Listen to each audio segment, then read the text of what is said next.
Ladies and gentlemen, as we begin our services, we would kindly ask if everyone would please turn off or silence all electronic devices.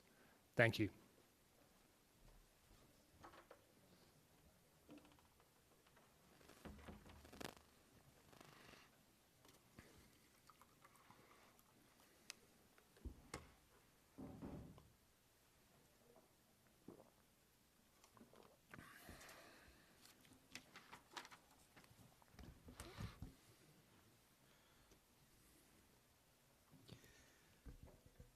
Shalom, everyone.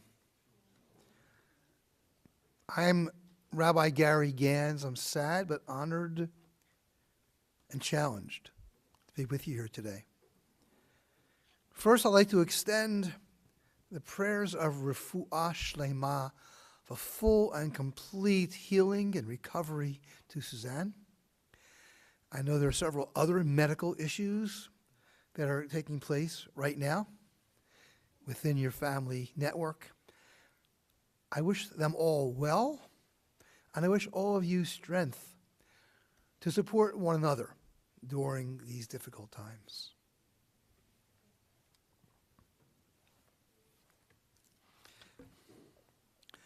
Ma'ayan HaChayim, the wellspring of life. We come together sharing our sorrow to commemorate the life of Edith Gutin. We recall the blessing of her life. We thank God for all that was good and true in her life, and for the precious memories which shall endure. Eternal God, Creator, her family and friends bowed in grief seek light to dispel the dark gloom that threatens to overwhelm them. Be gracious to those who mourn, for they are in distress. Bless them with your compassion, O God.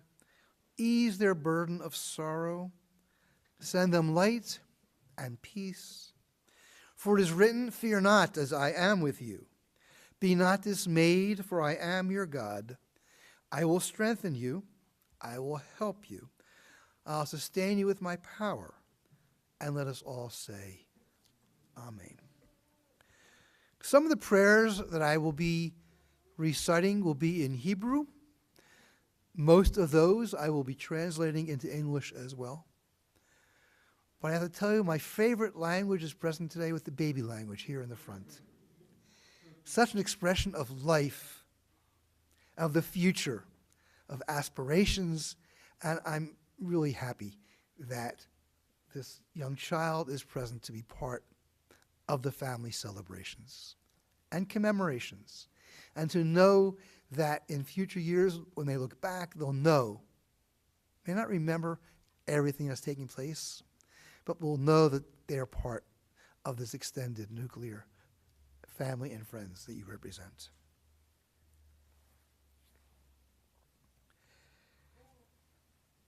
Maddie and I were talking before we started about his cup running over, or for many of you as well.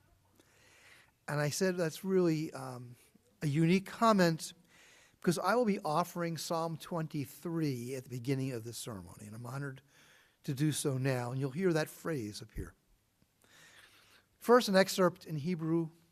Mizmor leDavid, Adonai ro'i lo echsar, benodeshe yarbitzeni, al mei menuchot, inachaleni, nafshi yeshovev, yancheni v'magle tzedek, lema'an shemo. The Lord is my shepherd. I shall not want. God has me lie down in green pastures and leads me beside the still waters. God guides me on paths of righteousness and revives my soul for the sake of God's glory. Though I walk in the valley of the shadow of death, I fear no harm, for you are with me. Your staff and your rod do comfort me. You set the table in sight of my enemies. You anoint my head with oil. My cup overflows. Surely goodness and mercy shall follow me all the days of my life, and I shall abide in the house of the Lord forever. creating a bubble of sanctuary in the midst of chaos and medical concerns. Just before we started, we stood together, forming a moment of reflection and mindfulness about Edith. Standing with me and wearing ribbons on their left-hand sides are her two sons, of Matt and Barry. We are also joined spiritually and emotionally with Margot, as we remember her deceased son, Mitchell. Sorry? Husband. Sorry. We also acknowledge her grandchildren, some of whom I had a chance to meet, of Aaron, Russell, Jonathan, Vanessa, Adam, Shayna, and Harrison. And we also acknowledge the great-grandchildren, Rocco, Sophia, and Mark, who did not have enough time. You're smiling. Did I miss somebody? Oh, okay. That's the baby language. It's just so wonderful. But thank you for translating.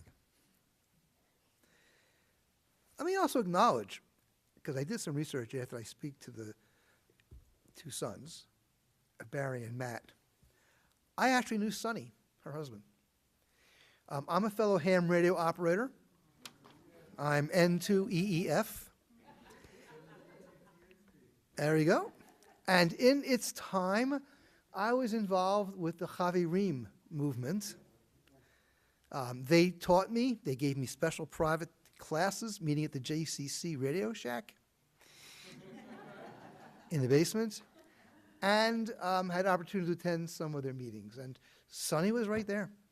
So I didn't exactly remember the connection until afterwards. And I tried to find my pin this morning from the Chavirim, but I couldn't find it. But yeah. He's now what we call a silent key. And if you let QST Magazine know, or the ARRL, they will officially post that notice, even years later, of his own death. Well, that's true. I used to enjoy saying as a rabbi that I am a ham who keeps kosher. So just by fate, I'm reconnecting with his family, with you today, and acknowledging the life and the death of Edith.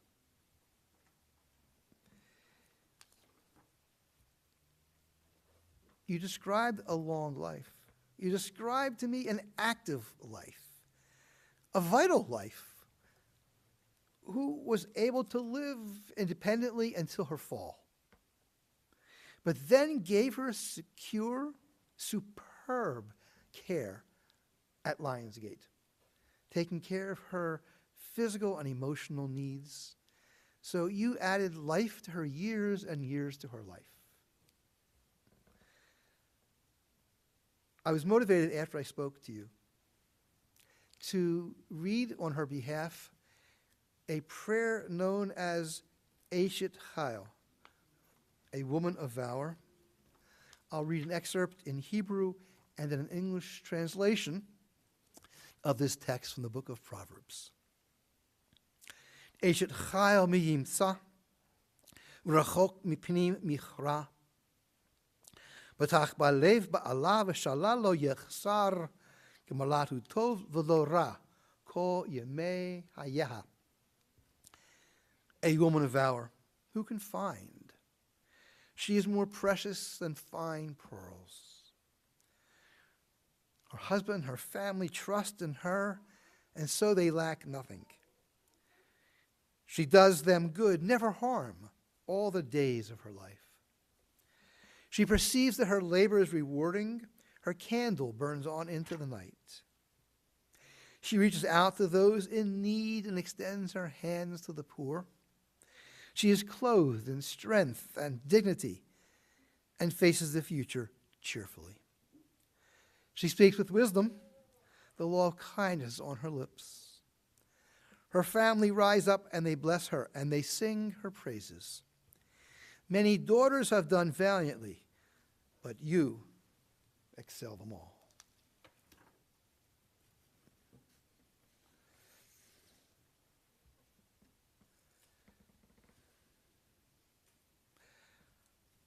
I'm also going to read from the book of Ecclesiastes, specifically in English, speaking about the spectrum of emotions that we have felt here this afternoon already, and the full spectrum of ideas and feelings that exist in life. For everything, there is a season, a time for every experience under heaven, a time to be born and a time to die, a time to plant and a time to uproot what is planted, a time to tear down and a time to build up, a time to weep and a time to laugh, a time to grieve and a time to dance, a time to throw stones and a time to gather stones, a time to embrace and a time to refrain from embracing, a time to seek and a time to lose, a time to keep and a time to discard, a time to tear and a time to sow, a time to keep silence and a time to speak. And it is indeed a time to speak, despite the conflicting feelings that are taking place. I first call on Barry to join us on the podium, and joined by Matt.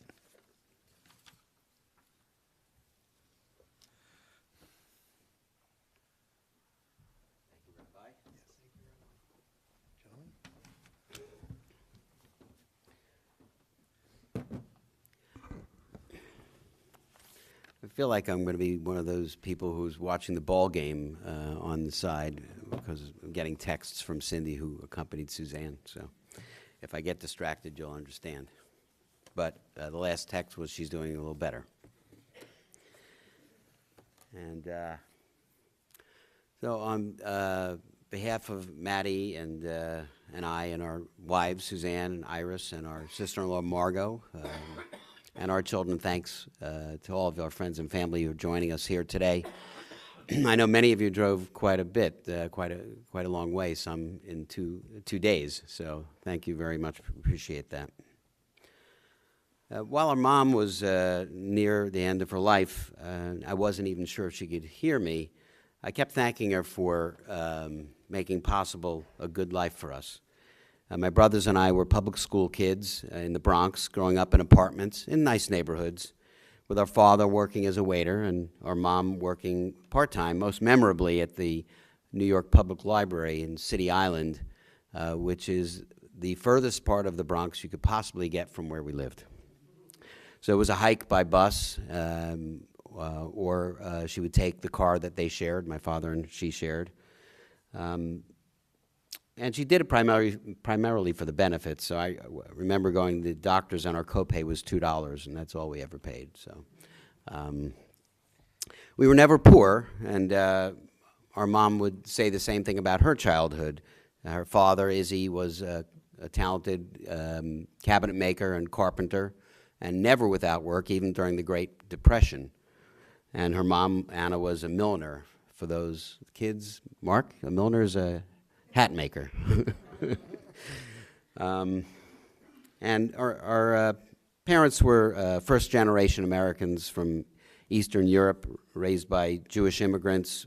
I'm sorry, their parents were from Eastern Europe, immigrants, and her first language was Yiddish. Didn't speak English really till she got into kindergarten.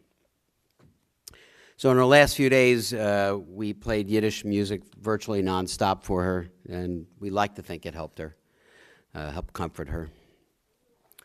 She was devoted to her late father, Irving Sonny, who she started dating at 15. Roz is 15. Is that your recollection? You're a few years younger. And she was a steady, calming influence on us. I don't remember ever hearing her yell in anger, but I do remember her yelling at our father, "Schlag ihm nicht," which is the first Yiddish words I came to understand and appreciate because it means don't hit him. My brothers and I could be little terrors. But what stuck with me even more than that was her tone of voice as she would address me when she was disappointed in me. And she would call my name a certain way, which made me disappointed in myself in turn and hopefully made me a better person for it. Our parents moved from the Bronx to the Atlantic City area shortly after I started college, and our father bought a partnership in a restaurant there. My brothers were already married and out of the house. And only a couple of years later, we all moved to Deptford, New Jersey, where our father and my uncle opened the Deptford Tavern, which was a restaurant and nightclub and liquor store in a brand new shopping mall. And there my brothers and I worked, and my mother was a bookkeeper. She'd been working since she's 14 years old, and she was proud of her contributions to that business. It was a bit challenging working in a tiny, tiny windowless office in the back of the kitchen, but she powered through it. So, and the tavern, as we called it for short, and some related businesses were successful, very successful, and allowed our parents to retire about 10 years later after they opened the business. My dad at age 60, my mom a couple of years younger. And they traveled a great deal in the first couple of years, going to Alaska and to Japan, and then settled down to more local social activities through the Jewish Community Center and Havarim, as the rabbi mentioned, and also the B'nai B'rith. Also at that time, our mom started to paint and to study painting. And she was a talented watercolor artist and had her works in art shows and had her own exhibit at one point. And she painted so much that, as Ira said, we ran out of walls to put them up on, so we have a bunch in storage. She was independent. She was driving till she was about 85 years old and didn't want to give it up at that time, but it was time, and we were all better off for her giving it up. And thankfully, Matt and I and Margot lived close enough to assist her, and visit her. Maddie and Iris were the closest, so they shouldered a great deal of the responsibility for moving her, getting to the doctors, getting her clothing, and things like that. So I thank them for that. And Mom also enjoyed the theater and had a subscription, along with Margot, to a musical theater company locally. And Margot drove her to each show, and they had something to eat, and that was a nice experience for them together. Mom lived on her own since our father's passing, and that was in 2012. She lived on her own till 2021. She was 94 years old, and a fall brought her to the rehab at Lionsgate and eventually long-term care there, which she stayed till she passed. But she was generally healthy through her life, which I guess helped her get to 96 years old. She only took one pill a day besides vitamins, one medicine a day, which I cannot say that. Wait, update from Cindy Kelly. Hold on. She's doing a lot better now. So in later years, while still living on her own, she became a little obsessive, returning every leftover dish, disposable or not, to the person it came from, and keeping the Sunday paper and offering it to us and pulling out some coupons she thinks we might be interested in. Completely unnecessary, but reliably done. She fell into patterns in later years of repeating what some of you might recognize as her favorite sayings. She would end a subject or in a conversation with whatever works. And she would say, my only wish for you is a gesund, which means in English, as long as you're healthy. If the subject of weather came up, she would say, all we can do is talk about it.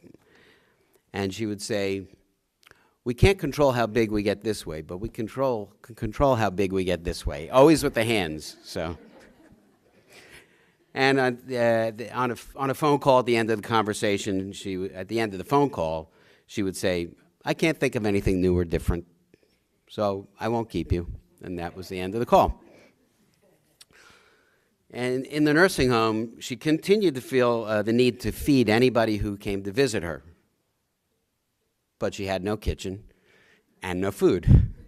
So she would bring out her candies, her hard candies, or the cookies that came in a little tiny package that was provided by Lionsgate, or anything she might have. She felt that she needed to as a good host. And she never gave up her vanity. Even after a stroke, she kept her purse by her side in the wheelchair, and with her comb in it, and time after time would smooth her hair and pull that back in with her headband. Just never gave that up. It's tough to watch a parent get old, and after entering the rehab and nursing home, she became increasingly confused, at times asking when we can pack her up and get her out of there. She just didn't really understand exactly where she was from time to time and why she was there. But it was made so much easier for us, for Maddie and I in particular, by the amazing staff at Lionsgate, which is where she lived close to here.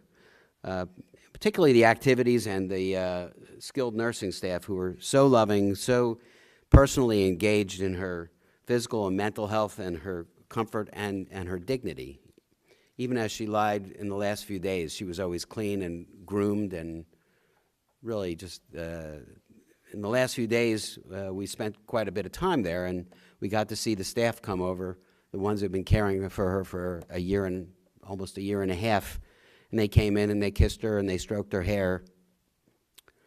One started the Yiddish music craze that we followed up on and played it on her phone and told her that they loved her. So it was really pretty special. Take a breath here. That's really interesting. This has been transcribing everything I'm saying onto a text. So I'm going to shut off the voice activation. I might have to keep, that's pretty long, too. I'm serious, everything. This week I found myself sad, not only for our mother, but also because, we're going to greatly miss her, but also that we're quickly losing the last of her generation, the greatest generation.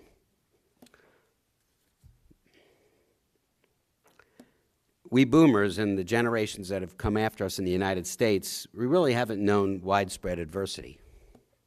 And they were a generation of men and women in military service or at home, sacrificing comforts of the home during wartime. And unfortunately, our peaceful circumstances here in the United States today, are not found in many places in the world. And I think a lot about the Ukraine.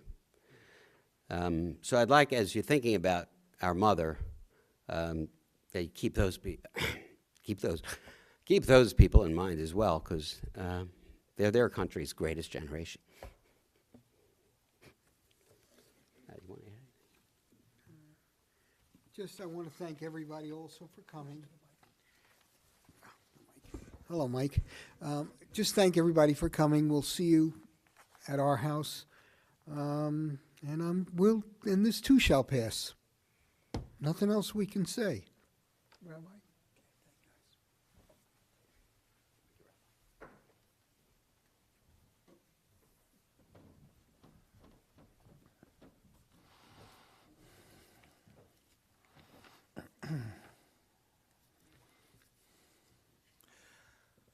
Now honored to call on Russell, yes, to come forward and to offer his perspective. Thank you, Rabbi. Appreciate you.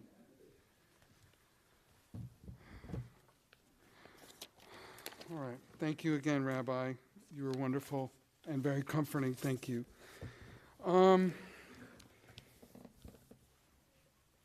Hi. Thank you to everybody for coming today and to honor and acknowledge our beloved matriarch, Grandma Edie. And like you've been told, she now joins her great love, Sonny, our grandfather, Papo, in heaven, and her beloved son, Mitchell. and who we all miss so much every day as well. The thing also I just want to say that I'm very proud and honored to represent the grandchildren contingent, okay? Because there's a bunch of us. And the thing I loved the most about Grandma Edie was her curiosity. To spend even 30 seconds with my Grandma Edie was to be peppered with 768 questions about everything, and certainly about everything about you. And her curiosity fascinated me. She was always asking questions. She was always seeking answers. She always wanted more information. She had this hunger to understand the world around her. It was this solid tenet of her personality and a great symbol of her intelligence, and it had a great effect on me. I have been told several times in several situations that I ask way too many questions, and that is a direct result of my grandmother, and also my uncle, I think, also got that curiosity, and I've always been encouraged to just keep asking questions. She even discovered her wonderful talent for painting later in life simply by being curious. She was taking an art class just to learn, and because she was a social butterfly, only to then see her paintings in all of these art shows at the JCC, adorning the walls of my home and many other homes in our family. And I'm really grateful for all those paintings now more than ever, because it'll be this extra way to say hi to Grandma every time I pass by them. When it came to my career, my grandmother was my biggest fan. Even when I was a little kid, and I said I wanted to be a comedian, she would cut out articles about any comedian she saw in any newspaper. One time she gave me a folder of every entertainment article she thought I would be interested in. Every single musical, every play I ever did, waiting for me when I got out there was Papo and Grandma with flowers. Even when I started doing stand-up, there was Papo and Grandma. And my grandmother, of course, still asked me lots of questions. And she would ask me the normal Jewish grandmother questions. How much did they pay you? Did they feed you? Do they reimburse you for gas?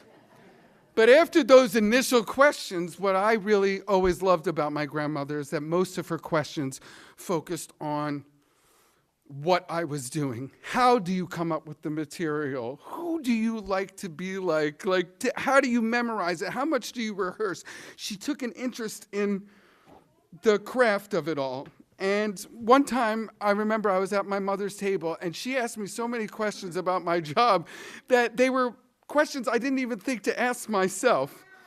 And I flew home to Philly in 2009 to shoot a special, and I had all these bits at the top of the show that I had done in other places that involved making fun of my grandmother. And I was so nervous that she would be embarrassed or get upset at me, but I also wasn't going to take it out because it worked. And nothing could be further from the truth after the show. My grandmother relished it. She loved being not only the butt of the joke, she loved all the attention she got from it, and even when those jokes were completely inappropriate. And I always loved that about her. And she had a very, very astute sense of humor. Barry already mentioned that my grandma did have many sayings, and one of the favorite ones, it's a little variation on one of the ones you said. She said, "Russell, I never gain weight. I always want to stay skinny. You want to know why? I'm too cheap. I can't buy a new wardrobe. When I buy an outfit, I can wear it forever, you know?" And you guys mentioned it. Whenever you left any gathering, anything, she just grabbed you by the hand and she said, "I just wish you good health. I just wish you good health." My grandmother loved people. Her and my grandfather were the most active grandparents I ever saw growing up. They always had dinner plans. They traveled. They took me and my brothers and my cousins everywhere. They took us to the Franklin Institute. They took us to live musicals. The pool club where they live. Remember the pool club where they live? They would take me and us to the big bagel breakfast for the B'nai B'rith at the JCC, and I loved that because I would just stuff my face and take seconds and thirds. But everybody knew Grandpa and Grandma. Everybody came over to that table to greet them while we just stuffed our faces with every kind of fish known to man. And she loved taking me to the movies, and I love the movies more than anything in the world. And my grandma and grandpa took me to the movies all the time. They would take us as groups to the movies all the time, even movies that probably weren't appropriate for a 9-year-old to go see, like Empire of the Sun. You know what I mean? Nobody needs to see that when they're 9 years old, but Grandpa and Grandma took me to the movies all the time. Nothing made my grandmother, though, happier than her family and a family dinner or gathering. When I was little, most of the gatherings and the holidays were at her house a lot. But eventually my mom took over those events. And I always loved that my Grandma Edie at some point at my mom's house at a holiday would stand up and say, "Iris, you've done such a wonderful job with this Thanksgiving." And I did it for many, many years. Believe me, I know you're doing a wonderful job. So I always loved that my Grandma Edie still took that little victory lap there. And she still slipped it in there, you know what I mean? Blink and you'll miss it. And at all the family events, my grandmother would speak to everyone about everything several times. And then at one point, she would turn to Papa and she'd say, "Okay, Sonny, in a few minutes, I'll start saying our goodbyes." With Grandma Edie, the goodbyes took another approximately 90 minutes to 2 hours, okay? And she would start saying goodbye to everybody, and Papa would get really pissed. Sometimes he would just leave, and you guys would have to drive her home. And it's funny to laugh about now. At the time, maybe not as funny, but it's okay. The last time I saw Grandma Edie and spent time with her was for her birthday at my parents' house. And at this point, her memory was in steeper decline, and it was very hard for me at first because she'd always been so vital and active and lucid. And every few minutes or so, I would have to reintroduce myself to her or reintroduce Dara or my kids to her. And I think on the surface that can serve as like maybe a sad memory, but it actually has not been in the last several days. To me, what I remember about it was every time I did have to reintroduce us to her, she lit up like a menorah. Like she was meeting my kids for the first time. Like she was meeting Dara for the first time. Or like she was seeing me for the first time in a long time. And it's like pouring like warm syrup over your heart when I think about that now. Because I knew that even through the fog of her decline, her love for her family was still as strong as it ever was. Finally, everybody, I have been working in Atlantic City for the last 6 years. And on the way there, every week, is an exit and an overpass with these yellow and black arrows. And one way leads to work, and the other leads to where Grandma and Papa used to live in their townhouse in Deptford. And my earliest memories are that road or going to Grandma and Grandpa's house. I would go there for sleepovers and field trips with my cousin, especially with Vanessa. I really loved going on field trips where it was just you and me. I like to say that out loud. It's no offense to anybody else, but we had a great time. And every week when I get to that exit, I turn down the radio, even if the Phillies are on, and I speak to Papo. And I ask Papo for a few things. I ask him to whisper in the crowd's ear to have a good time that night. I ask him to look over my family and my travels. And as Grandma started to really struggle, I also told Papo that I did wish for her to be with him in heaven and to be at peace so she didn't have to suffer anymore. And alas, that day is here, everybody. And while I will miss my Grandma Edie, I am relieved she's no longer in pain. And so now, and I invite all of you to do this as well, when I picture my grandma in this moment, I picture my grandma in heaven with my Papo. They both have their big, dark prescription glasses on, And my grandma has perfectly creased and pleated pants, matching head to toe in a paisley flowery pattern. Her hair is perfectly, immaculately shaped and cascaded. It cannot even be moved by hurricane winds. They should build the wall that the bigots want between America and Mexico out of whatever grandma used in her hair. And Grandma and Papa have dinner plans every night in heaven. Every night. And their coffee is always the temperature of the sun. And it never cools down, and they never burn their tongue. And every single morning in heaven, my Grandma and Papa go for a walk at the Deptford Mall. And I know what you're thinking. Russell, don't they have nicer malls in heaven than the Deptford Mall? But to that, I tell you, everybody, you should know this. In heaven, the mall is the mall where your soul was happiest and your heart was fullest. And that, for my Grandma and Papa, is the Deptford Mall. So I will just say that I love you, Grandma Edie. I love you, Papa. And I and everybody will do our best to honor the legacy and the family that you built. Thank you, everybody, for coming. I love you. Thank you, Rabbi.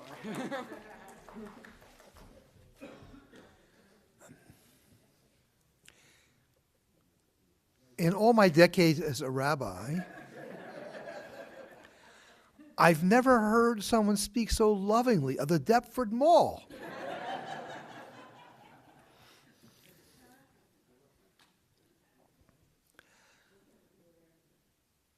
I'm going to offer one of our final prayers now.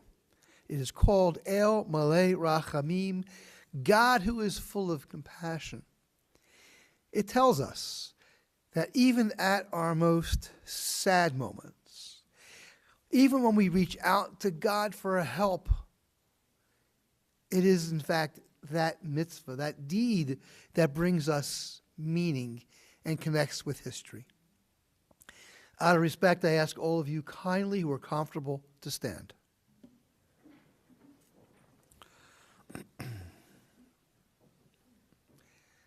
El Malei Rachamim, Shochen Bamromim. Hamtzei nechona, menuchat nechona tachat kanfei hashchina. B'ma'alot kadoshim u'toharim, k'zohar rakia mazrim. Et nishmata yeshara, shalacha le'olama. B'gan Eden tehei menuchata. Ana, ba'al harachamim, hasireha b'seter knapecha le'olamim. Usror b'tzror chayim et nishmata. Adonai hu nachalata. V'tanuach b'shalom ha'mishkava v'nomar. Amen.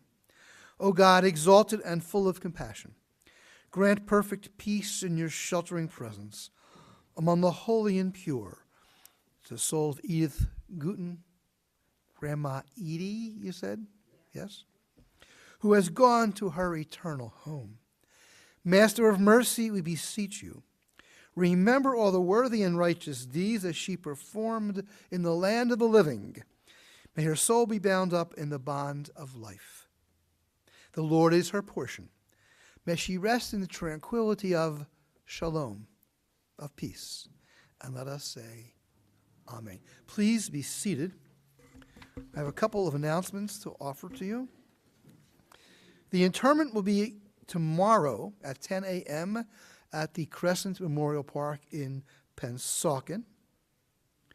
Shiva will be observed at Maddie and Iris' home at 4 Surrey Court, Cherry Hill, on Monday and Tuesday evenings from 6 to 9 p.m. And if you should be moved to offer donations in her memory, the families ask that be made either to the Activities and Programs Fund or the Skilled Nursing Fund at Lionsgate.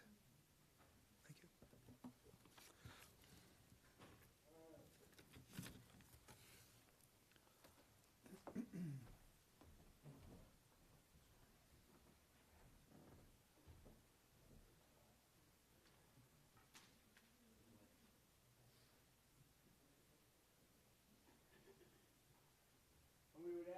would all rise once more, please.